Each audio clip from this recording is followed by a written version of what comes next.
My sister's laughter cut through the clatter of forks before her words did.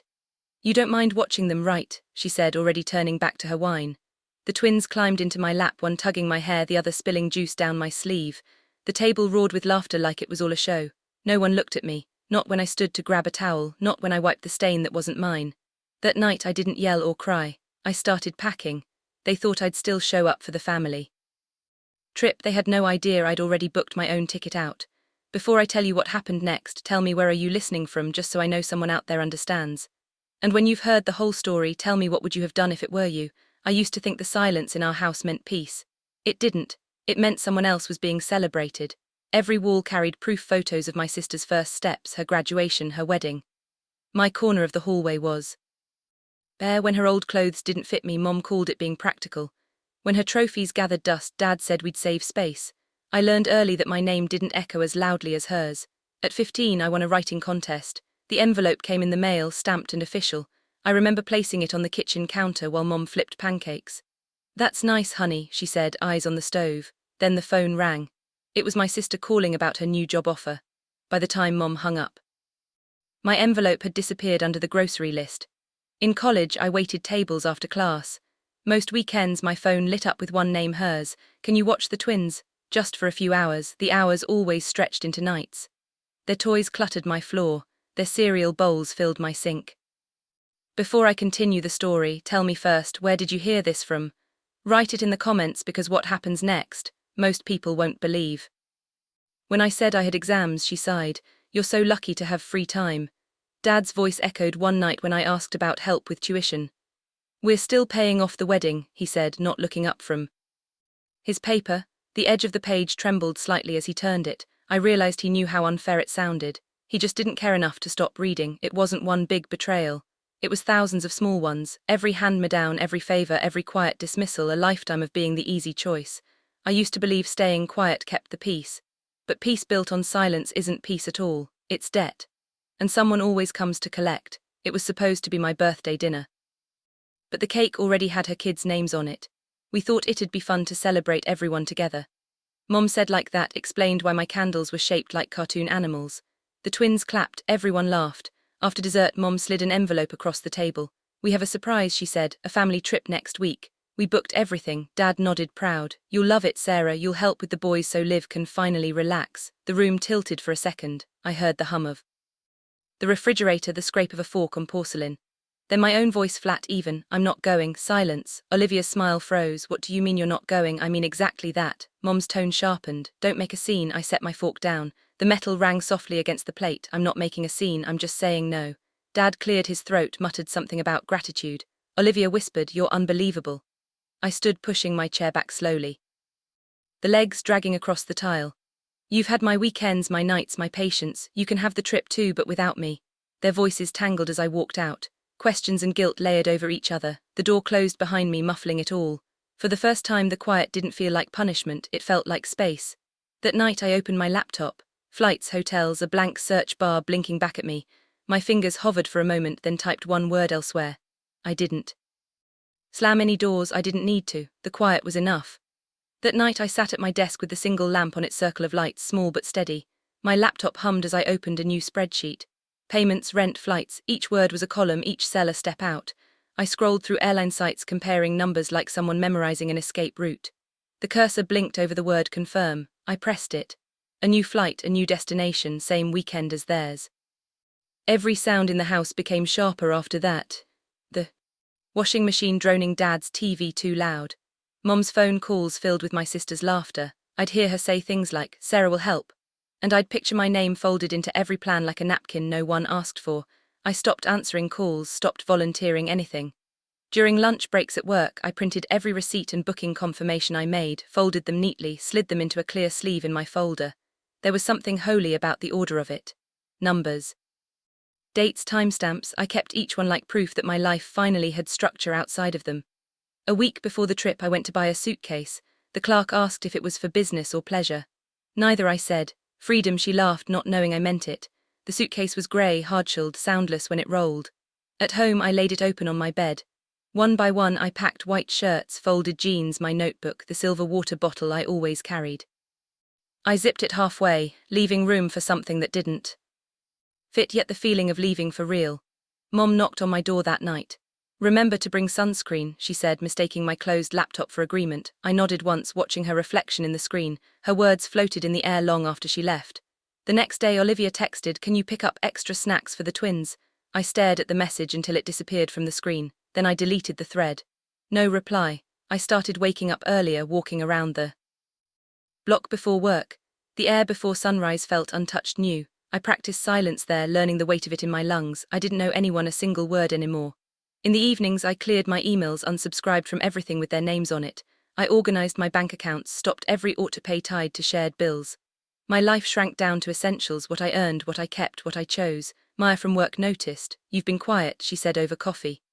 Maybe I finally ran out of explanations, I replied. She didn't ask more, and I was grateful. 2 nights before their flight, I stood in front of the hallway mirror, the one framed by the family photos Mom loved. Olivia's wedding smile stared back at me. My own reflection looked foreign, calmer but older somehow. I picked up the frame, flipped it face down. The soft thud against the table sounded final. Later that night I wrote a single text draft and saved it. "I'm going on my own vacation. Enjoy yours." I didn't send it yet. Just seeing it waiting in my outbox was enough to slow my pulse. The last evening at home, the house buzzed with excitement, suitcases stacked near the door. The twins ran through the hallway in matching hats. Mom's voice carried from the kitchen, rehearsing checklists. I sat in my room, earbuds and pretending to watch a movie. My suitcase was already hidden in the trunk of my car.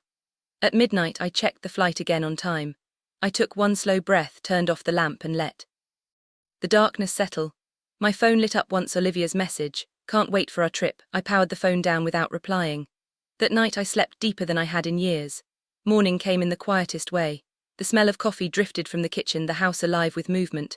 I moved just as quietly, walking past their open suitcases, past Mom calling for sunscreen again. I said only, "I'll meet you there." They smiled, distracted, believing it.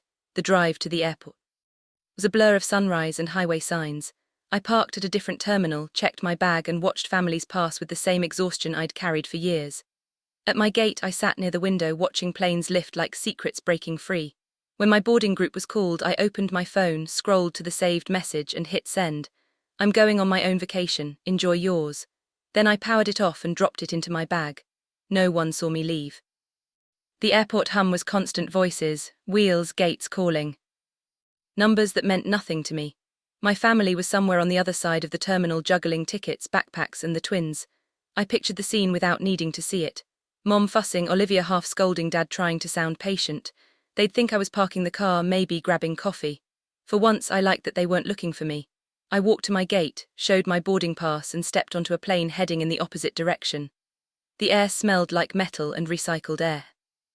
When the seat belt light blinked on, I closed my eyes. The plane lifted soft and certain, leaving Phoenix behind like a habit I'd outgrown. Hours later, my phone vibrated the second I turned it back on. Dozens of missed calls, then more, texts stacked like dominoes. "Where are you? Gate C3, we're boarding Sarah, your sister's crying, this is selfish. Answer your phone right now." By the time the plane touched down, there were hundreds. The newest one read, "You ruined our vacation." I didn't open any of them. Stood in the slow-moving line toward baggage claim, the carousel turning, the noise blending into white sound. My grey suitcase appeared, sliding toward me like a punctuation mark. I pulled it off the belt, the weight grounding me. Outside, the heat hit thick, salted alive. The island air smelled of sunscreen and seaweed. I checked into the hotel, signed my name and handed over the receipt like proof of something private. The clerk smiled. "Welcome," he said. I nodded, too tired to return it. Room, I placed the suitcase by the wall and sat on the edge of the bed. The phone buzzed again. Mom, Olivia, Dad, all of them flooding the screen.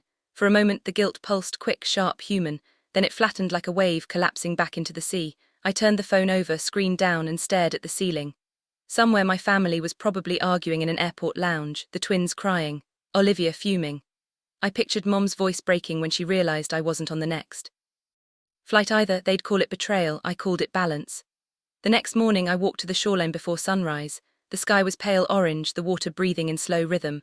I dug my toes into the wet sand and let the foam reach for my ankles. The silence here was different, clean, deliberate. When I finally checked my phone, the battery was nearly dead. The notifications blurred together, now missed calls, voicemails, accusations. "You're ungrateful, you embarrassed us, we needed you." I scrolled once, then held down the screen until the message thread trembled. "Delete all." The sound it made, one quiet tap, was the only reply I ever gave them. I spent the rest of the morning wandering through the market near the pier. Fisher shouted prices, children chased birds. No one knew my name here, and for the first time that anonymity felt like safety. I bought a small CL pendant from a vendor. Its surface was smooth, cold, perfect in its imperfection.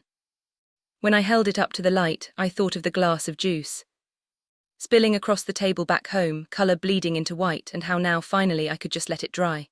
That evening I opened my notebook and wrote one line: freedom doesn't arrive with fanfare, it arrives when no one is watching you leave.